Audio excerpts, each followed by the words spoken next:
Pourquoi le roi de France porte-t-il des talonnettes? Le 5 avril dernier, Canal Pourpre a interrogé Sa Majesté à sa sortie de Gradignan.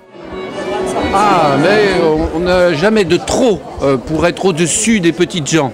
Être valet, c'est pas facile tous les jours, alors quand on rencontre du beau monde, ça fait plaisir, quoi. Vraiment.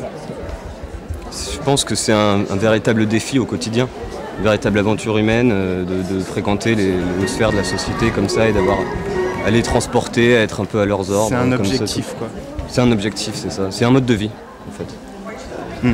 L'histoire est celle d'un petit événement dans la vie de Louis XIV et que ça nous permettait de voir les dessous des grands de ce monde et par les temps qui courent.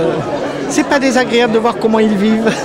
Il y a beaucoup de mots, bardache, giton, etc. Bref, il est question de relations entre messieurs, disons. Eh bien quoi, mes amis? Où donc est ce jeune homme? À Paris, à Saint-Cloud? Et comment il se nomme? Il vous faut, monseigneur, mériter ce joyau. Son corps et son cul, de beaux petits morceaux. Ah, c'est joué, mais Théo, je serai généreux. Vous aurez des pensions, des rentes. Ces gens étaient aussi des gens comme vous et moi. Et notamment quand on lit les lettres de la princesse Palatine, vraiment elle a une façon d'écrire d'une truculence, d'une vulgarité parfois, qui laisse très loin les ordures et qui laisse très loin l'image qu'on peut avoir d'un Versailles empesé autour de la personne du roi. Et il y a des textes qui sont très vulgaires que je ne vais pas vous citer, mais vraiment elle prenait plaisir à la scatologie, à des choses comme ça que j'ai pas mis particulièrement en scène dans mon texte. Mais c'est vrai que la réalité va par la fois très au-delà du fantasme qu'on peut en avoir.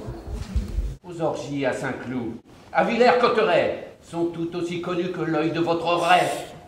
Mon Dieu, il me l'a mise!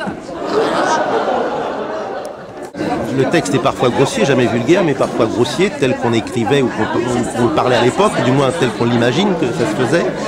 Et si on est trop lourd sur quelque chose, ça devient vraiment, on devient vulgaire, ce que n'est pas le texte. Si on est trop léger, les gens ne comprennent pas ce dont il s'agit. Donc il y a une sorte de chemin précis à trouver entre ces deux écueils.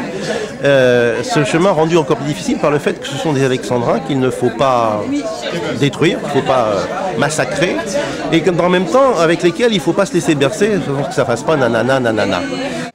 J'accuse cette femme immorale et galante de suborner monsieur et d'être son amante. Vous voyez un monsieur?